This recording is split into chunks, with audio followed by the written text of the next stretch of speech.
Olá, gente, muito boa noite. Tenho o prazer aqui de estar recebendo hoje dois candidatos de uma única vez, né? Desta vez nós estamos com dois, a dose dupla. Então eu quero começar a gente tinha, quero primeiro dizer, né, que a gente tinha agendado a live para as 21 horas, porém a Cristonieto e o Márcio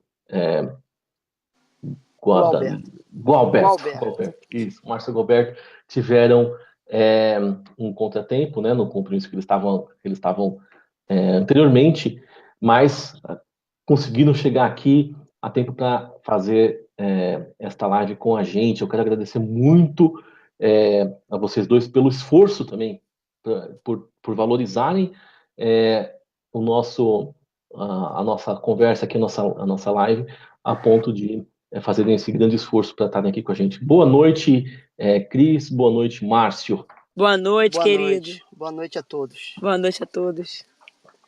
Eu quero então dizer que a Cris Tonieto e o Márcio. Ai, meu Deus do céu. Gualberto. O bom é que vai ficar bem marcado seu nome, Márcio Gualberto. Isso aí. Márcio Gualberto e a Cris Tonieto. Eles são candidatos. O Márcio é candidato a deputado estadual lá no Isso. Rio de Janeiro, pelo PSL, certo? Certo, certíssimo. E a Cris Tonieto é candidata a deputada federal pelo PSL também. Eu vou pedir então para que vocês deem o seu boa noite, se apresentem, falem sobre vocês, como é que está a campanha, falem também o número na urna, que é importante para as pessoas saberem o número na hora de votar. Certo. Primeiramente, boa noite mais uma vez. Eu sou Cristonieto, sou advogada e sou membro do Centro Dom Bosco também, uma associação católica, né, uma associação sem fins lucrativos, uma associação civil composta por leigos católicos, e sou membro também da União dos Juristas Católicos, que é ligada à Arquidiocese do Rio de Janeiro. Eu até peço perdão pelas condições, né? Realmente nós tivemos um pequeno contratempo, estávamos indo em direção a distrito de Duas Barras e infelizmente o sinal é bem complicado aqui. Então tivemos que parar no meio da estrada, né? E por isso que nós tivemos esse contratempo, e o atraso da live se deve também a isto. Então fica aí o nosso pedido de desculpas, mas com a graça de Deus estamos aqui e é uma oportunidade muito grande de podermos falar sobre esse assunto que é tão importante e é um assunto que está em voga, né? Tem sido muito discutido, muito tratado, e estamos aqui para contribuir. Dentro da nossa humildade, aqui do nosso pequenez, a gente tem o nosso claro intento é sempre ajudar dentro dessa pauta que também é nossa. Agora o Márcio vai se apresentar, né, Márcio? Então, tá. Boa noite a todos. Meu nome é Márcio Gualberto. Estou candidato a deputado estadual pelo PSL. Meu número é 17070. Né? Sou inspetor da Polícia Civil do Estado do Rio de Janeiro há 16 anos. Trabalho há 7 anos na Delegacia de Mulheres, né, no setor responsável pela prisão de estupradores e pedófilos. Fui presidente da Comissão de Finanças do Sindicato dos Policiais Civis, como também diretor de ética da Coligação dos Policiais Civis. É uma grande alegria, né? Sou catequista há 24 anos, cheguei a cursar teologia no São Bento, enfim. É uma grande alegria poder estar hoje participando dessa live juntamente com vocês e com a minha grande amiga Cristonieto. Esqueci de falar, eu sou candidata a deputada federal pelo PSL Rio de Janeiro e meu número é 1714. Excelente, gente. Gostei muito da apresentação de vocês. Olha só que coisa legal. E deu para perceber também pela apresentação de vocês, não posso, né? Acho que ficou evidente que vocês são dois candidatos aí que valorizam a família, né? Certamente. E isso acho que é o que a gente está precisando nos dias de hoje, né? Pessoas que vão buscar liberdades individuais, lutar por liberdades individuais e lutar pelos valores familiares. E que tem tudo a ver com educação domiciliar. Eu não preciso nem dizer que vocês dois apoiam a educação domiciliar, né? Acho que está evidente. Com certeza. Muito bom.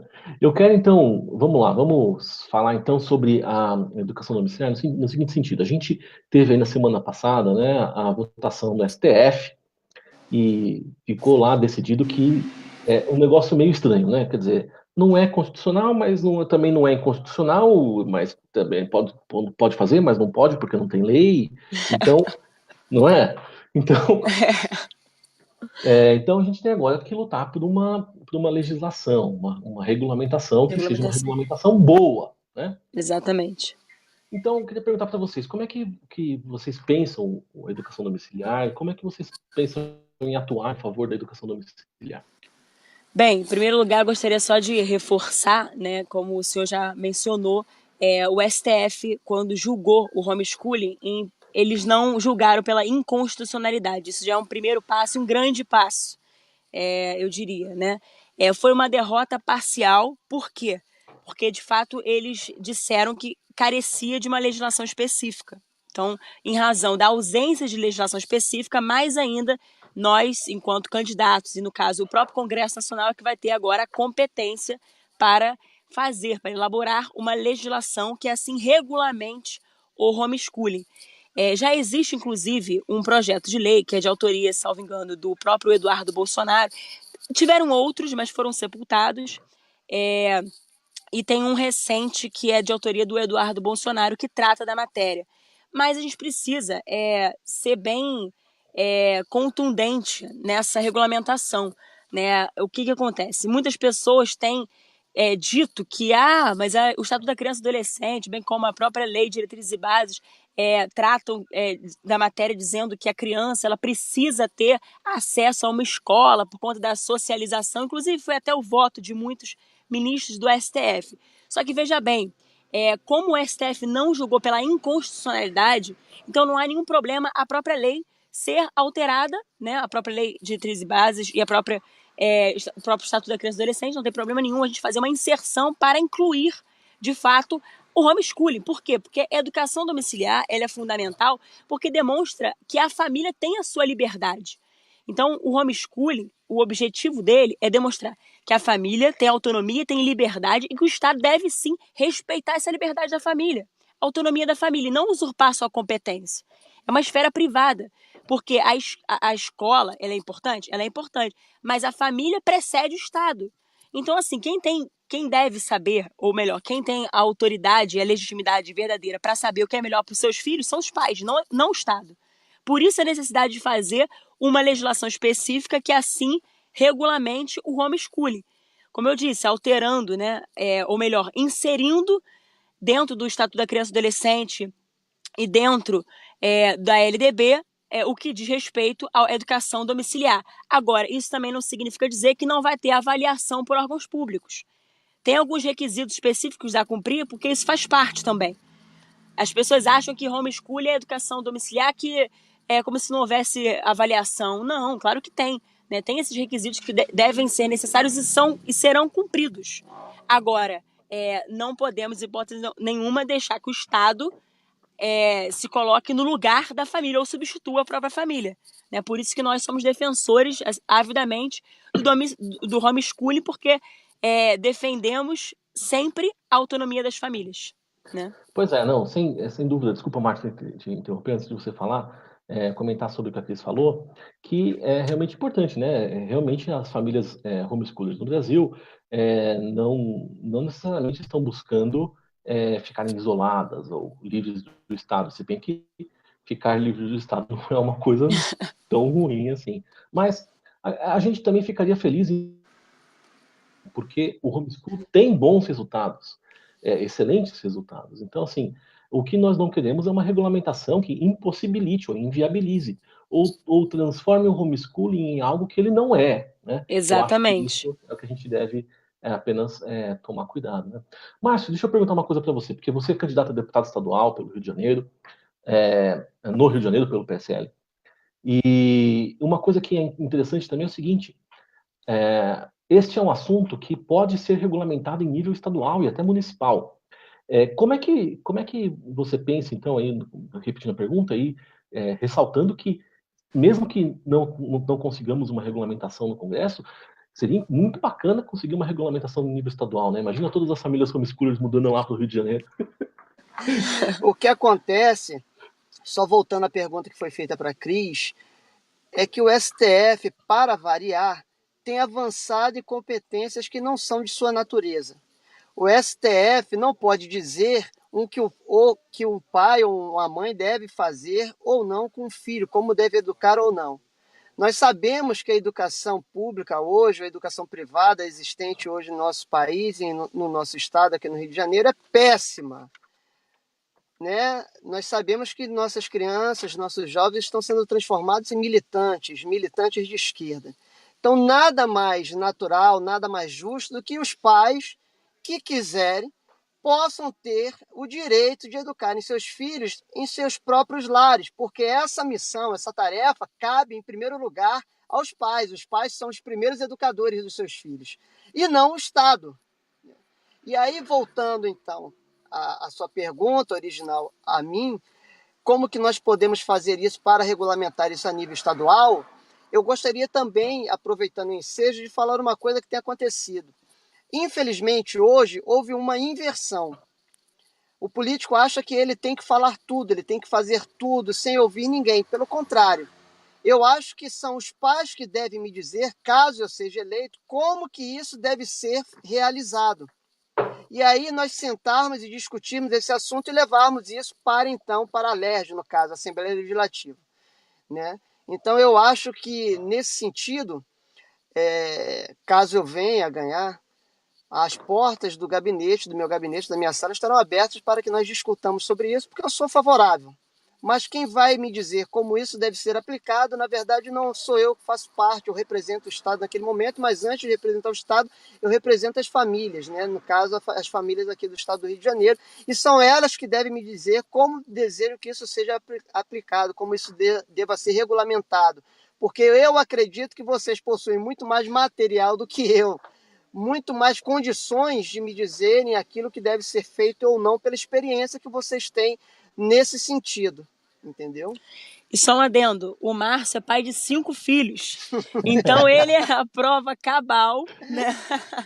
Ele é a prova cabal de que realmente, primeiro, né, ele é favorável à educação familiar, não preciso nem dizer, por motivos óbvios, e como ele falou, né, infelizmente as escolas hoje, elas são fábricas de ideologias. Então, os alunos não saem estudantes, eles saem militantes, e militantes de esquerda, né? E o nível também de aprendizado é péssimo, se nós formos comparar. Exato. As crianças, os jovens que têm esse aprendizado, que têm essa educação em seus próprios lares, com os jovens que hoje estudam, que são escolarizados, ou que são ensinados, ou que são educados, vamos colocar assim, nas escolas existentes, nós podemos perceber clarissimamente que o nível é muito, mas é muito grande entre aquelas pessoas, aquelas crianças e jovens que são educados em suas residências pelos seus próprios pais, com aqueles que são educados ou ensinados por professores. Né? Então, assim, o ensino que hoje nós vemos, além disso, o ensino não é integral. Né? Essa dimensão transcendente, enfim, que esgota ou que quer levar o jovem, a criança, ao máximo de seu potencial intelectual e espiritual, não existe. Isso só existe no seio da família. Então, de certa forma, eu sou absolutamente favorável ao ensino, à educação domiciliar. Excelente, muito obrigado pelas palavras. Fiquei muito contente de ouvir vocês dois. Eu quero fazer só um registro, porque eu acabei de receber uma mensagem aqui pelo WhatsApp do professor William Bottazini. Tá mandando um grande abraço para vocês dois. Grande abraço, professor. Opa, grande professor. Professor, puxe nossa orelha se nós estivermos falando besteira. Você tem total liberdade para isso. Por favor, exatamente. O professor William, que, se eu não me engano, né, ele foi um dessas crianças e jovens que foram educados por sua própria família. Exatamente. Fala hoje mais de 50 idiomas, enfim, é um professor poliglota. Pois é, né? Não é só os idiomas, né? Uma pessoa muito erudita, né? Assim, muito. E ele é uma grande referência. É uma grande referência hoje, um excelente professor, um dos maiores professores que nós conhecemos um grande hoje a nível latinista. de Brasil. Exato. E apesar de tudo isso, muito, muito humilde, uma grande pessoa. Realmente gosto muito dele também. Fantástico. Bom, eu quero perguntar para vocês também o seguinte, porque a gente entende, claro, nós como famílias homeschoolers, a gente está aqui pedindo o apoio de vocês com relação à educação domiciliar. Mas a gente entende que a educação ela não é só a educação domiciliar. A educação domiciliar ela deve ser uma escolha, uma opção, uma alternativa, né? É isso que a gente está buscando. Mas existem também outras questões que envolvem a educação como um todo. Eu queria que vocês falassem um pouco também sobre o pensamento de vocês sobre a educação escolar e como que vocês veem que a gente pode também melhorar a educação escolar no Brasil. Bem, em primeiro lugar, eu gostaria até de agradecer esse ponto, porque há uma incompreensão muito grande no que é o próprio homeschooling, né? O que é educação domiciliar. As pessoas acham que quem defende a educação domiciliar significa dizer que está deslegitimando, digamos assim, a educação na escola. Eu deixo claro o seguinte: a minha mãe é professora da rede pública municipal. Ela trabalha em Sepetiba, então assim, não só minha mãe, mas a minha sogra também é professora, só que da rede privada. Então eu, diga-se de passagem, tenho bastante, por ouvir muito o pleito delas, por ouvir muito e a realidade também que se passa a própria educação, que infelizmente está, parece que vivendo um naufrágio, né? Nossa educação no nosso país, primeiro pela péssima, os serviços são muito de péssima qualidade, né? E infelizmente os professores hoje não podem ser qualificados, mas infelizmente sucumbem às ideologias. Isso que tem acontecido. Minha mãe na rede pública municipal, por exemplo, ela é uma grande profissional, não é só porque é minha mãe, mas ela de fato é uma grande profissional, e ela sofre por muitas vezes ter uma imposição da escola de ensinar questão de gênero, dentre outras pautas, né, que nós divergimos avidamente. Então, o que ocorre? A gente precisa, sim, claro, pensar no investimento da educação, em qualificar ainda mais a educação, e eu particularmente vejo o curso de profissionalização, sabe? Eu acho que é necessário, é importante a gente qualificar o quadro de professores, e eu defendo a escola sem partido, porque a escola sem partido é um remédio contra essas ideologias. A escola sem partido defende justamente o estudo livre, isento. O aluno vai ter acesso a todo o conteúdo de forma isenta, sem, de fato, como diz, escola sem partido. Portanto, ele não vai tomar partido.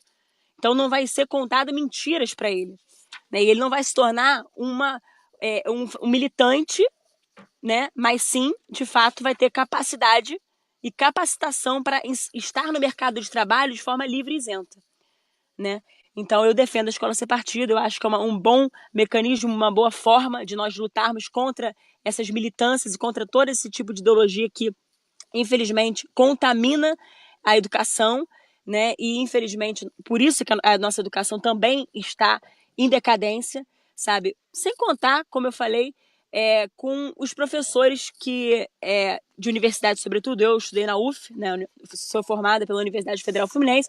Tinham professores muito gabaritados, de grande renome, mas tinham professores muito ideólogos, que estavam preocupados não em ensinar as respectivas matérias, mas em proferir, em propagar aquilo que eles entendiam como ideologia, né? Eu tive um professor, nunca esqueço disso, que inclusive se as pessoas fossem a favor, ou melhor, se essas pessoas não fossem a favor do aborto, ele simplesmente fazia um escarcéu na sala de aula.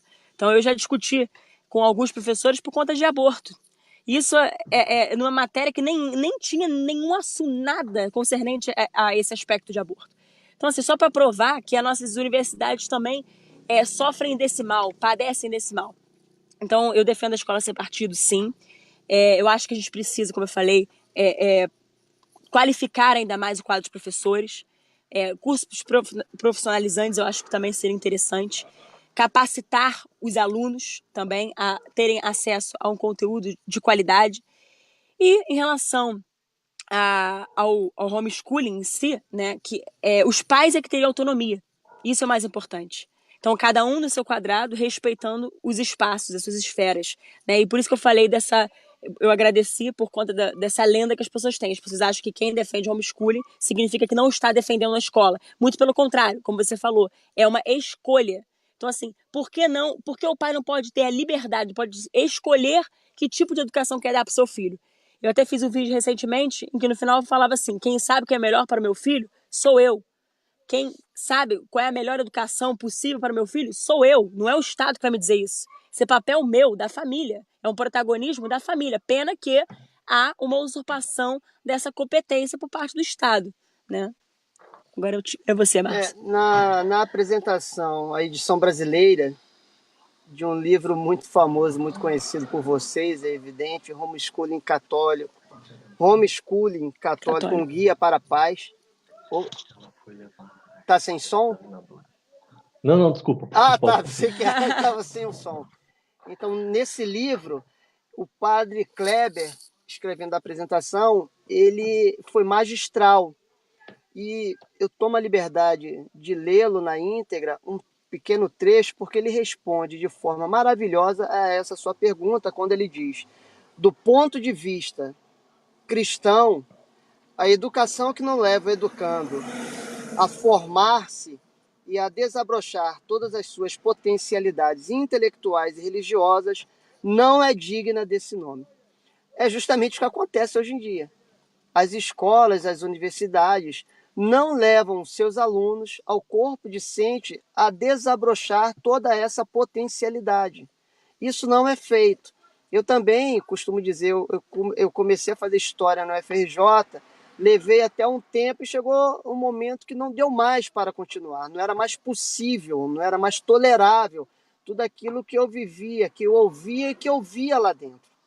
Então, assim, só abrindo um parênteses, eu saía de manhã, ia para o trabalho, do trabalho para a faculdade, minha esposa e meus filhos dormindo, voltava minha esposa e meus filhos dormindo, para ouvir que era importante que nós aprovássemos, que nós debatêssemos sobre a importância da prostituição ser profissionalizada, para que nós ouvíssemos a importância de falar sobre identidade de gênero, da importância que nós militássemos a favor da descriminalização do aborto, das drogas, enfim. A universidade se tornou tudo, menos aquilo para o qual ela deveria ser, ou seja, levar os alunos a atingir essa potencialidade que o padre Kleber chama a atenção, a desabrochar. Por isso, mais do que nunca, é necessário que nós apoiemos iniciativas como essa, da educação domiciliar, o homeschooling. Além disso, eu torno a repetir, nós devemos dar mais essa oportunidade para os pais. São os pais que devem decidir, são os pais que devem cuidar desses assuntos, dessa matéria. O Estado não pode intervir arbitrariamente como tem feito. Isso não é de competência do Estado. O Estado não pode agir de forma absoluta, indo contra a vontade de uma parcela razoável dos seus cidadãos, que não querem que o Estado se intrometa nisso e querem dar a educação que assim desejarem para os seus filhos.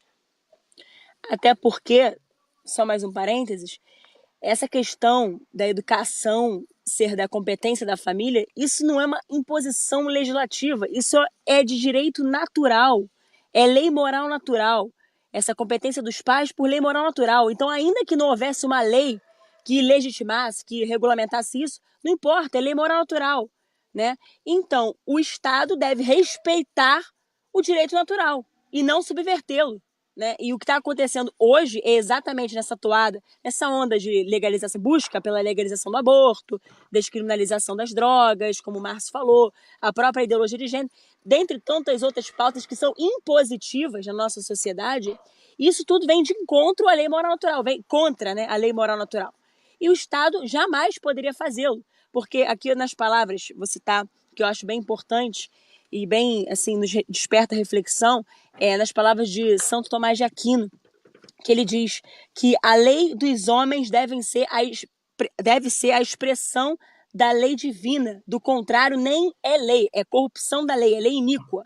Então, infelizmente, hoje, no nosso país, nós temos inúmeras leis iníquas, afrontosas, né, a própria dignidade da pessoa humana, que afrontam, né, os valores da sociedade. E isso jamais pode ser tolerado por nós, e principalmente pelos cristãos, né? Nós somos católicos, mas eu digo para qualquer cristão.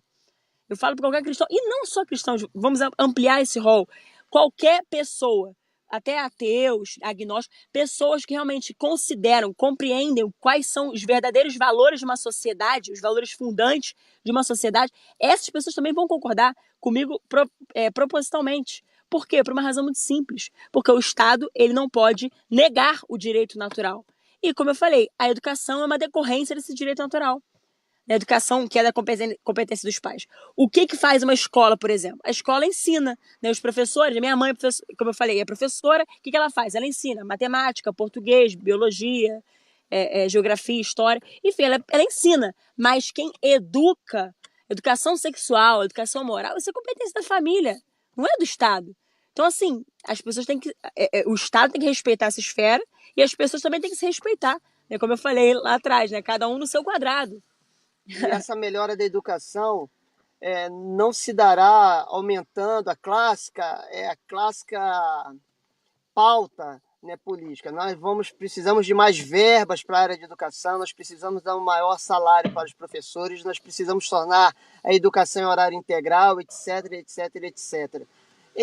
Nós podemos dar o melhor salário para os professores, nós podemos colocar as crianças quase que 16 horas estudando, mas a melhora da educação não virá dessa maneira enquanto o conteúdo for péssimo, enquanto Deus não for falado dentro das salas de aula, continuar banido das salas de aula, enquanto o catolicismo, né, não estiver lá dentro. Eu não acredito em nenhum, particularmente, me perdoe se for chocar alguém, mas eu não acredito em nenhuma melhora da educação enquanto essas questões importantíssimas não forem debatidas e enquanto Jesus Cristo não estiver reinando novamente dentro das salas de aula.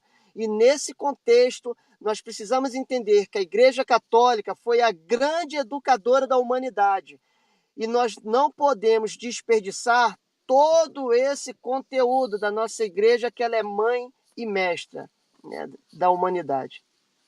Excelente, eu concordo com vocês. Realmente, muito boas palavras, né? E também é isso mesmo, né, Márcio? Não existe educação neutra, né? Com a desculpa de se transformar aí, com a desculpa dessa laicidade, né, do Estado laico e tudo, acabou. Eu não lembro exatamente onde que eu li isso, mas eu li que eu achei interessante, né?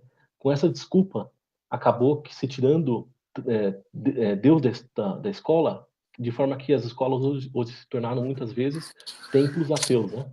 É isso aí. É isso aí. As escolas se tornaram isso, justamente, templos ateus. Até essa ladainha do Estado laico é muito interessante, porque o Estado laico, a crise está aqui, ela é da área do direito, ela pode confirmar e aprofundar, nada mais é do que o Estado não tendo uma religião oficial, mas isso não impede que os seus cidadãos exerçam a religião que bem entenderem. E nós estamos num país, queiram ou não, gostem ou não, de maioria cristã, e gostem ou não, mais ainda, de maioria cristã católica. Então, nós não podemos querer que a educação não tenha essa influência. Isso é um absurdo completo. Isso é um gravíssimo erro e as consequências estão aí. É só nós olharmos, é só nós observarmos as avaliações internacionais e nacionais e nós veremos que os nossos alunos estão péssimos. Essa educação que está sendo ministrada há vários anos, e torna a repetir, ideologizada, ela foi um fracasso, ela deu errado. Mas alguns querem insistir com este conteúdo e faz com que o Brasil se torne, a nível educacional para o mundo, uma grande chacota, né? Motivo de zombaria. Nós estamos lá perto dos países africanos, nós estamos lá perto da Venezuela, que está passando uma grande conturbação social. Isso é inaceitável e é uma grande covardia. Por quê? Porque são gerações e gerações que estão se perdendo. Quantas crianças e jovens poderiam tirar seus pais, poderiam sair da pobreza por meio de uma educação de qualidade, decente, com valores, ensinando virtudes, mas não, elas estão aprendendo justamente o contrário. Eles estão aprendendo a combaterem seus pais dentro de seus próprios lares. A luta de classe hoje em dia está acontecendo dentro das residências. Por quê? Porque isso tem sido ensinado para as crianças na sala de aula. A minha prima chegou em casa pequena, dizendo para nós que o professor tinha dito que o que aconteceu com Jair Bolsonaro foi uma grande farsa. Ou seja, perdoe-me tocar nesse assunto, mas é necessário dizer, porque eu acho que está dentro do contexto. Como que um professor tem coragem de ensinar isso para uma criança de 11 anos? Está ensinando o que? A criança mentir? Dizer que aquilo foi uma grande farsa, fora as outras coisas. Aí a minha prima, na mesma toada, me perguntou: tio Márcio, que ela me chama de tio, o que é feminismo? Eu falei: por quê? É porque a professora tocou nesse assunto. Ou seja, olha o nível, vejamos o que está acontecendo dentro da sala de aula. Então nós não podemos impedir os pais que assim desejarem de não quererem que seus filhos aprendam isso. Já que o professor... Nós temos participado de vários debates nas câmaras municipais, principalmente quando nós estávamos no auge dos planos municipais de educação, da implementação dos planos municipais de educação. E nós fomos, então, na Câmara Municipal de Niterói, nós fomos na Câmara Municipal de Volta Redonda e aqui do Rio de Janeiro, da capital. E, por incrível que pareça, os professores eram até mesmo afrontosos, porque eles nos diziam: ainda que não seja aprovado no Plano Municipal de Educação a ideologia de gênero, nós vamos continuar ensinando isso para os seus filhos. Professores dizendo isso. Então, eles estão em guerra.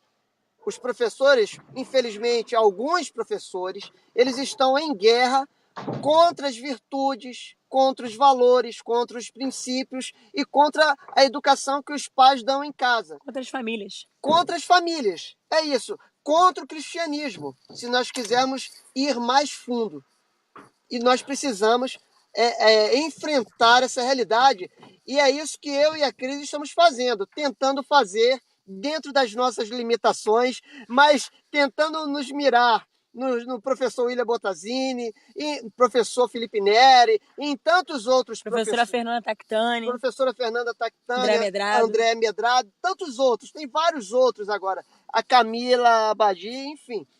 Temos tantos outros que nós vamos, que eles nem sabem, mas que nós entramos às vezes na página, entramos no perfil, e nós vamos olhando e pegando aquilo que eles estão dizendo e refletindo sobre isso e tentando levar à frente para dentro das nossas residências, da residência dos nossos vizinhos, dos nossos amigos, enfim.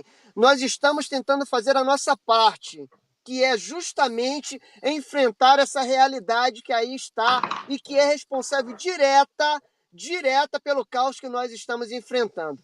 Desculpa, falei demais. É isso mesmo. Falou muito bem. E mesmo diante dessa situação, né, a gente foi ali obrigado a ouvir de um dos ministros do STF que o papel da escola é proteger os filhos dos pais, né? Cara... Não, pior do que isso, com todo respeito. Estão ouvindo? Tô ouvindo. Ouvimos bem essa não o que você fala, mas a idiotice do ministro, entendeu? Porque isso é uma grande imbecilidade. O pior do que isso foi a senhora Débora Duprá, que disse que os filhos não pertencem aos pais, mas sim ao Estado. Tá na mesma linha, né? Eles devem ser... olha, eu não tenho nem palavras para essa afronta, né? Porque realmente é o absurdo dos absurdos. Mas só uma questão em relação às universidades, quem fundou as universidades, né? A Igreja Católica. Quem fundou? Então, assim, hoje, o considerado pai da educação é o Paulo Freire, que é o marxista. Agora, quem deveria ser, de fato, o pai da educação sabe quem? José de Anchieta. Ele, sim. Agora, a família, sim. Família berço de princípios, de valores. É onde a criança, de fato, aprende a primeiro respeitar, inclusive, os próprios professores.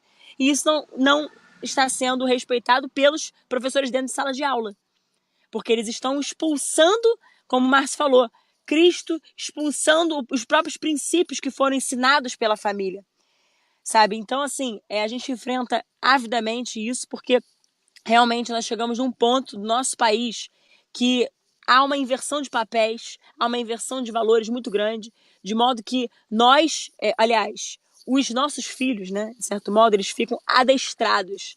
Eles viram praticamente robôs, vaquinhas de presépio, dessa militância esquerdista, desses ideólogos que, infelizmente, a todo tempo tentam invadir as nossas famílias. Eu falo invadir e contaminar também, né? Invadir no sentido de usurpar a competência e de contaminar com essas ideologias nefastas. Eles tentam inocular esse veneno, isso mesmo, nos nossos filhos. E eu considero hoje, não é porque estou fazendo essa live, participando dessa live com vocês, mas hoje a educação domiciliar é um antídoto contra isso. É um antídoto.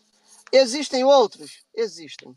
Mas hoje é um grande antídoto para frear esse veneno que está sendo inoculado em nossa sociedade por meio das escolas, sejam elas públicas ou privadas. Infelizmente, esse veneno também atingiu, há muitos anos, muitos colégios católicos. Então, hoje os colégios católicos também estão cada vez mais parecidos com qualquer outra escola que não tenha o menor vínculo com Deus, com a religião, com nada disso. Isso é um fato que precisa ser dito, que é do conhecimento, mas que nem todos têm coragem de dizer. Mas, como nós falamos, a gente está enfrentando isso e aproveito o momento para falar. Nós queremos que os colégios católicos se recuperem. Aliás, o professor Felipe Neri abriu uma escola recentemente e que, assim, é uma grandiosíssima exceção, é uma grande alegria, porque realmente é um colégio católico, como deveriam ser os outros, mas acabaram se perdendo, né, nesses atalhos existentes hoje em dia. Tudo em nome do Estado laico. Parece que as pessoas não sabem o que é Estado laico. O Márcio estava comentando. Estado laico, ok, que não tem uma religião oficial. Agora, o seguinte, Estado laico é o Estado que deveria, pelo menos, respeitar todas as religiões, inclusive a nossa. Só que a nossa, simplesmente, é a mais aviltada, é a mais ultrajada. Cristo, infelizmente, tem sido expulso dos espaços públicos, tem sido expulso das escolas. E aí, nós somos chamados de fundamentalistas religiosos, porque defendemos o óbvio. Defendemos apenas o óbvio. Por que nós defendemos o resgate do reinado social de nosso Senhor Jesus Cristo? Por que nós defendemos que Cristo deve reinar no seio das famílias, no seio da nossa sociedade e para que Cristo também seja o rei do universo sempre? Por que nós defendemos isso? Porque quem defende isso, com certeza vai pensar no óbvio. E qual é o óbvio? Qual deveria ser o papel da escola? Educar para a verdade. Qual é o papel da família? Levar os filhos às virtudes, à contemplação da verdade. E qual é a verdade? A verdade é uma pessoa, é Cristo. Então, realmente, se eu negar este fato, eu estou negando uma obviedade. Então, é algo muito grave. Nós estamos vivendo uma crise moral, muito mais do que ser uma crise institucional, uma crise política, uma crise ideológica, uma crise cultural, é uma crise moral. Então, essa crise moral, ela está assolando, infelizmente, a nossa sociedade, mas isso se deve ao fato das nossas famílias estarem desestruturadas. Famílias desestruturadas formam uma sociedade desestruturada. Por quê? Pela ordem natural das coisas. Qual é o normal, né? Qual é a ordem? Vamos dizer assim, a ordem natural. Primeiro veio a família, direito natural, né? Primeiro foi o estudo da família. Da família surgiu a sociedade. E a sociedade, né, para que houvesse uma regulação da sociedade, a necessidade de um Estado. Portanto, como eu falei lá atrás, a família precede o Estado. Então, assim, hoje nós estamos vendo um agigantamento do Estado que não respeita as liberdades individuais, que não respeita a autonomia da família, e nós estamos vendo o Estado se apropriar, inclusive, dos nossos filhos. Por isso, esse despautério dessa criatura, dessa da Débora Duprá, que simplesmente disse que nossos filhos não nos pertencem ao Estado. Então é contra isso que nós lutamos, porque nossos filhos são nossos, não são do Estado. Quem educa o meu filho sou eu, não é o Estado. O Estado pode ser um colaborador, Excelente, mas gente, não é um impositor. Desculpa, pode falar. Excelente, gente. Fiquei muito feliz de tudo que vocês falaram. Realmente é muito bom ouvir candidatos, né, que são diferentes, que não têm medo de falar de liberdades individuais, não têm medo de falar de Deus, né, porque o Estado é laico, mas as pessoas não, né? E, exatamente. Não tem medo de falar da família, valorizando a família. E principalmente uma palavra, duas palavrinhas aí, né, que estão pouco usada, infelizmente, pelos nossos políticos, né? Direito natural. Né? Às vezes parece que todo direito emana do Estado, parece, às vezes, né? Como se fosse impositivo. Exatamente. Eu gostaria de falar, citando aqui, peço liberdade para vocês para citar, na conclusão do seu documento, Rerum Novarum, o Papa Leão XIII, ele fala uma coisa belíssima, que vale a pena citar aqui, porque tem tudo a ver com o que nós estamos debatendo. Ele diz o seguinte: e visto que só a religião, como dissemos a princípio, é capaz de arrancar o mal pela raiz, lembrem-se todos de que a primeira coisa a fazer é a restauração dos costumes cristãos, sem os quais os meios mais eficazes sugeridos pela prudência humana serão pouco aptos para produzir salutares resultados. Ou seja, qualquer engenhosidade humana que vier ou que quiserem colocar em prática só vingará se antes os valores cristãos forem restaurados em nossa sociedade. Enquanto isso não for feito, você pode ter o melhor prédio, você pode ter a escola mais interligada, você pode ter a escola mais moderna, você pode dar cambalhota dentro de sala de aula. Mas se os valores cristãos não forem restaurados em nossa sociedade, de nada adiantará isso. Será como construir um castelo sobre areia movediça, Vai desabar em algum momento. O que nós estamos vendo é isso, esse desabamento. Por quê? Porque nós construímos uma sociedade sem Deus, nós construímos uma educação sem Deus, nós construímos um mundo político sem Deus. Esse monstro que nós construímos está se voltando contra nós neste exato momento. Então, os pais precisam educar seus filhos. Nós, infelizmente, terceirizamos a educação dos nossos filhos e estamos colhendo frutos amargos. Por quê? Porque por mais que nós respeitemos um professor, ele é um estranho. Quem pode dizer como que uma criança ou um jovem deva ser educado são os pais. O Estado não deve se envolver nessa esfera. E quando se envolver, não deve ser passando por cima da autoridade dos pais e da família, mas sim ouvindo os pais e a família e executando aquilo que a sociedade tem como melhor. E o que a sociedade tem como melhor são os seus valores cristãos que precisam ser resgatados urgentemente. É isso. Bom, genial, gente. Só para registrar, ficou aqui veio uma pergunta aqui. Eu vou perguntar porque eu acho que até é meio óbvio depois de tudo que vocês falaram, né? A pergunta é: qual a posição de vocês com relação ao aborto? Glória a Deus. A gente tem um prazer imenso de responder que nós somos radicalmente contra o aborto em todas as esferas. E essa legislação que existe não está boa. Nós não aceitamos nem mesmo a legislação existente, que fique bem claro isso. Nisso somos realmente, nós não temos nenhuma vergonha de dizer, somos militantes pró-vida, e pró-vida é em todas as dimensões. Então nós somos radicalmente contra o aborto. Nada justifica o aborto, nada.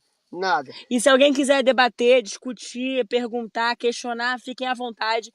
Tudo bem, talvez hoje não seja oportuno por conta do tempo, mas em próxima oportunidade nós teremos o imenso prazer. Nós já estudamos sobre aborto, ideologia de gênero, pelo menos desde 2014, né? Frequentamos inclusive grupos de estudo, temos acesso a bastante conteúdo, já lemos diversos livros. Não estou falando isso por soberba, pelo amor de Deus, não é soberba, é porque é necessário é necessário nós conhecermos essas fontes primárias, conhecermos e estudarmos de fato para combatermos. Nós temos que conhecer o nosso inimigo para também combatê-lo, para melhor combatê-lo, né? Temos que conhecer as estratégias de ação, como diria até, eu tenho um livro de Sun Tzu, Arte da Guerra, que diz que nós temos que conhecer as artimanhas do inimigo para assim combatê-lo bem e melhor, né? Então, quem quiser depois perguntar, né, ou saber mais sobre nossa posição, nós estamos à disposição.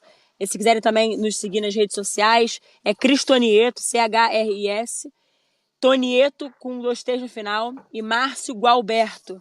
Então basta nos procurar nas redes sociais, tanto Facebook, Instagram, ou então mandar mensagem no inbox, fiquem à vontade, nós estamos sempre à disposição. Isso não começou agora. É bom que se diga, que fique bem claro para todos que estão nos ouvindo, que nós não somos oportunistas que estão usando a igreja para fazer campanha. Eu tenho 24 anos de catequista, a Cris também é coordenadora da Pastoral de Crisma, nós já estamos... Sou catequista há 5 anos. Nós já estamos nessa caminhada há muito tempo. Então é natural. Nós somos radicalmente contrários ao aborto, à liberalização e descriminalização das drogas, nós somos radicalmente contrários à ideologia de gênero, enfim, nós estamos na contramão, literalmente. E antes de qualquer coisa, também é importante mencionar por que tudo isso. Em primeiro lugar, nós não somos políticos profissionais. Nós estamos na política, nós queremos exercer a política, mas antes de qualquer coisa, diga-se de passagem, nós somos católicos. Eu sou católica, Márcio é católico. Eu sou católica, mas a minha profissão é advogada e agora estou exercendo a política. Para quê?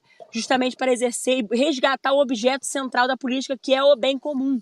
Como diz, a doutrina social da igreja. Então, nosso norte poderoso é a doutrina social da igreja. Como católicos e filhos desta igreja, nós, de fato, defendemos tudo que a igreja defende. Isso aí. Essas são nossas pautas. Querem conhecer nossas pautas? Como eu falei.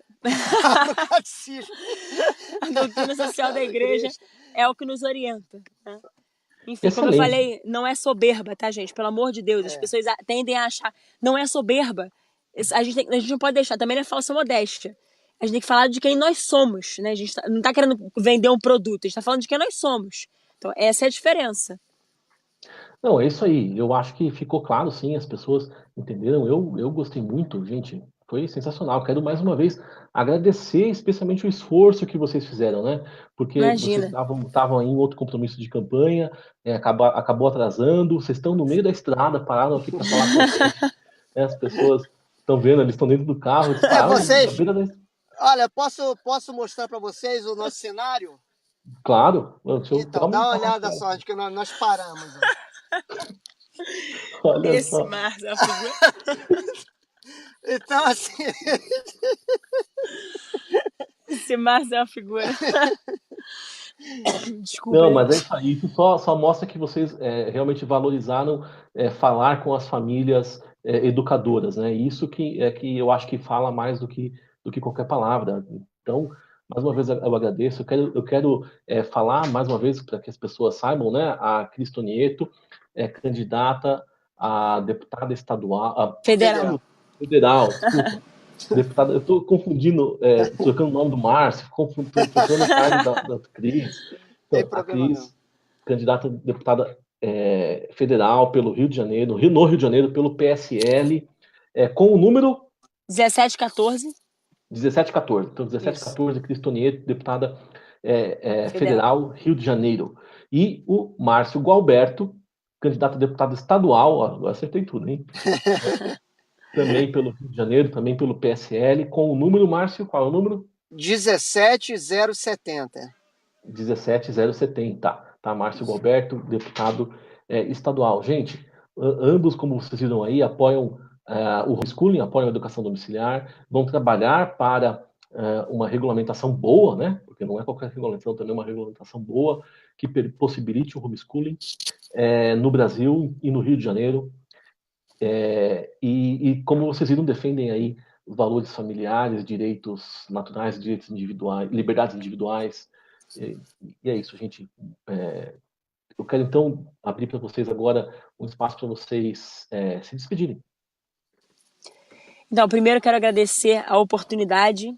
Falar com famílias, para nós é sempre uma bênção, porque nós nos inspiramos em vocês, né? As famílias nos inspiram muito. Nós defendemos, como vocês puderam perceber, os valores cristãos, os valores da família, o resgate desses valores que infelizmente foram perdidos na nossa sociedade por conta dessa militância, por conta de ideologias nefastas que todos os dias tentam sucumbir né, aliás, jovens, né, tentam jovens, e infelizmente na nossa nação a gente precisa restaurar e resgatar esses princípios e valores que nascem exatamente nas famílias. Por isso é que nós temos um prazer, um privilégio muito grande de nos dirigir a vocês, falar com vocês e deixar claro que, como o Márcio já mencionou, né, se com a graça de Deus nós fomos eleitos, as portas dos nossos gabinetes, respectivos gabinetes, estarão sempre abertas para vocês, para que nós possamos de fato fazer uma política visando o bem comum e visando aquilo que realmente está na doutrina social da igreja. E para finalizar, eu gostaria de mencionar um dos princípios da doutrina social da igreja, que é exatamente o princípio da subsidiariedade, que deixa claro que ampara tudo aquilo que nós falamos aqui, que o Estado ele deve proteger e salvaguardar os direitos da família e não subvertê-lo ou então substituir esses direitos da família. Então, nós vamos trabalhar por esses direitos da família, vamos trabalhar pelos princípios e valores que são, sim, os valores morais e os valores fundantes da nossa sociedade. Eu, como candidata a deputada federal, sei que tenho, como todos, né, enfim, nós temos um árduo trabalho, principalmente agora nesse processo de recristianização da nossa sociedade. Então, podem contar comigo. Agradeço a oportunidade. Muito obrigada a você também, querido Wesley. Deus abençoe imensamente. Bom, eu também quero agradecer demais pela oportunidade, pelo privilégio, pela honra de nós podermos participar desse programa. É uma alegria muito grande, realmente. É também uma grande responsabilidade, porque eu sei que não é qualquer pessoa que tem essa mesma oportunidade que nós acabamos de ter.